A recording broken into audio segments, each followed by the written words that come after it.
संजय राय साहब, आपका स्वागत एबीपी न्यूज़ में। लगातार मामले बढ़ रहे हैं, पाबंदियां भी लगाई गई हैं, लेकिन उसके बावजूद लोग अभी भी सतर्क नहीं हैं।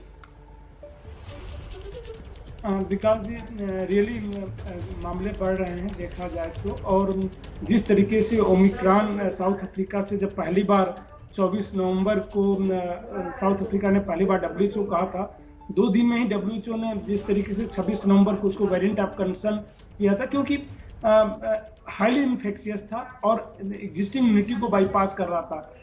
काफी लोग जो है वैक्सीनेटेड लोगों को वहां भी हुआ था, इवन बूस्टर लेने के बाद भी हुआ था। तो जिस तरीके से है, और अभी आप देख लीजिए साउथ अफ्रीका में उसने ऑलमोस्ट डेल्टा को रिप्लेस कर दिया है। पिछले अगर एक हफ्ते के केसेस को देखें तो ऑलमोस्ट मोर देन 95% केसेस जो है साउथ अफ्रीका में टोटल जो है सिर्फ ओमिक्रॉन के हैं। इवन यूके में एक महीने पहले जो है ऑलमोस्ट 98 पॉइंट समथिंग जो है था, ये था आपके डेल्टा थे। और पिछले एक हफ्ते का आप देखिए तो कल जो है करीब 92% के आसपास केसेस जो है, जितने न्यू केसेस आ रहे हैं उसके पहले 80% था, 30% था यूके के केसेस। तो जिस तरीके से ओमिक्रॉन रिप्लेस करता जा रहा है, अगर डब्ल्यूएचओ ने कहा कि डेल्टा भी खतरा है अभी, क्योंकि कुछ कंट्री में भी है, यूएस में दोनों ही वही 50-50 ऑलमोस्ट पहुंच गए हैं। बट जिस तरीके से ओमिक्रॉन बढ़ रहा है, हमें नहीं लगता कि डेल्टा खतरा रहेगा, डेल्टा को रिप्लेस कर देगा, क्योंकि हाईली इन्फेक्शियस है। जैसे डेल्टा ने पूरी दुनिया से जो है पुराने सारे वेरिएंट को रिप्लेस कर दिया था, क्योंकि उसकी इन्फेक्टिविटी जो है ओरिजिनल वुहान से अल्फा बीटा से ज्यादा थी, तो डेल्टा ने इसलिए रिप्लेस कर दिया। डेल्टा से भी हाईली इन्फेक्शियस है, तो डेफिनेटली ये जो है पूरी दुनिया के से डेल्टा को रिप्लेस कर देगा।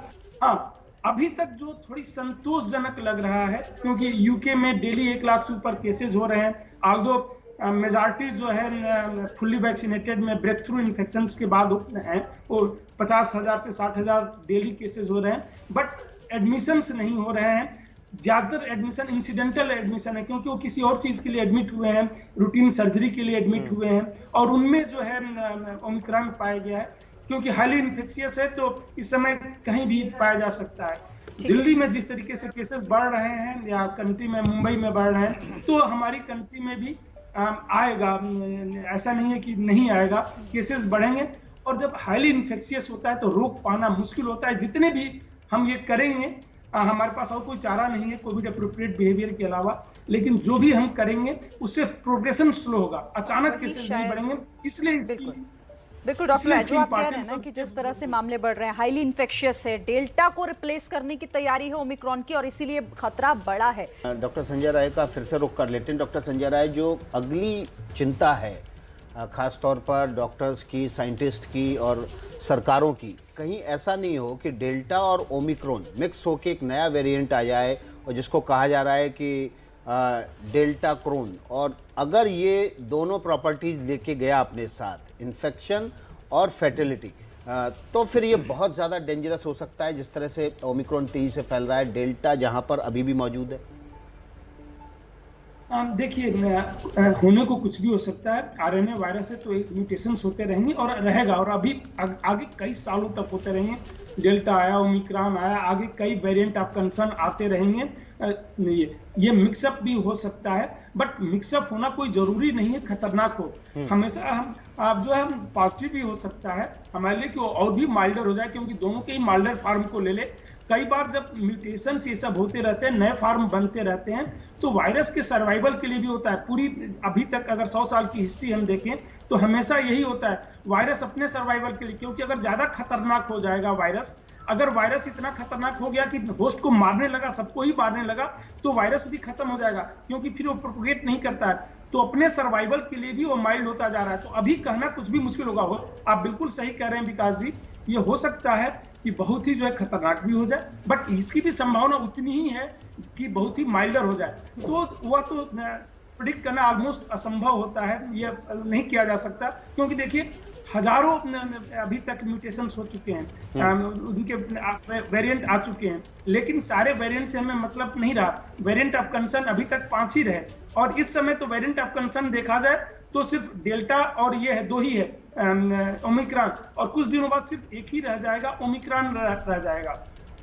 अभी जो है हमें इसको मॉनिटर करते रहना जो है बहुत ही जरूरी है कि रियली जो है हमें हॉस्पिटलाइजेशन, और मैं डॉक्टर सीएम सिंह से पूरी तरह सहमत हूं कि हम ये जो है प्रिपेयर है, हिंदुस्तान जिस तरीके से प्रिपेयर है। और देखिए जिस तरीके से हमारे यहाँ वैक्सीनेशन भी हुआ है, 145 करोड़ से ज्यादा हमने वैक्सीन लगा दिया है, 50 करोड़ लोग उम्मीद नहीं करते थे।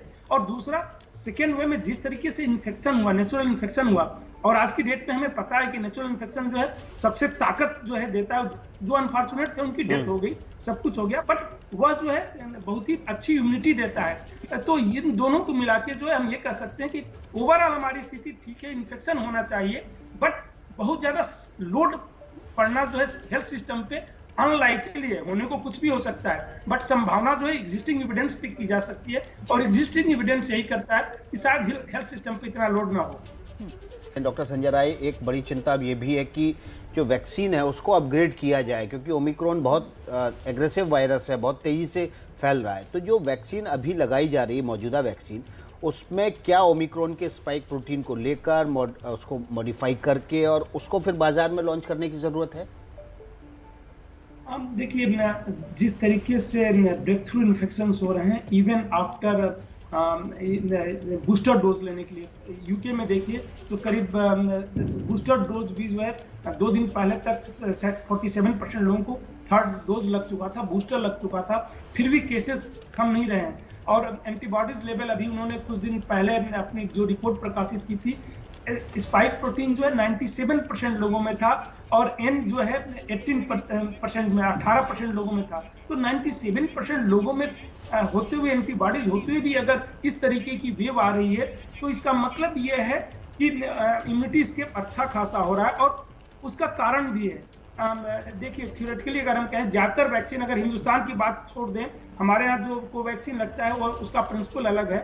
ज्यादातर वैक्सीन जो है स्पाइक प्रोटीन के अगेंस्ट एंटीबॉडीज बनाती हैं, और अगर स्पाइक प्रोटीन में इतने ज्यादा चेंजेस हो रहे हैं, जैसे डेल्टा में भी स्पाइक प्रोटीन में अच्छे खासे चेंजेस थे, डेल्टा के बाद ओमिक्रॉन आया, स्पाइक प्रोटीन में चेंजेस है, हो सकता है एग्जिस्टिंग एंटीबॉडीज का लेवल बहुत ही हाई हो, इवन बूस्टर लेते रहें बहुत ही हाई हो, 1000 टाइम्स ज्यादा हो, लेकिन वो रिकॉग्नाइज नहीं कर पाएगा क्योंकि स्पाइक प्रोटीन बिल्कुल ही नया है। तो अभी एविडेंस, यानी देखिए आप दोनों ने ही जिस तरीके से हमें और हमारे दर्शकों को समझाने की कोशिश की, उसका मतलब यही है कि खतरा बड़ा है, कुछ भी हो सकता है, इसीलिए सावधान और सतर्क रहने की जरूरत।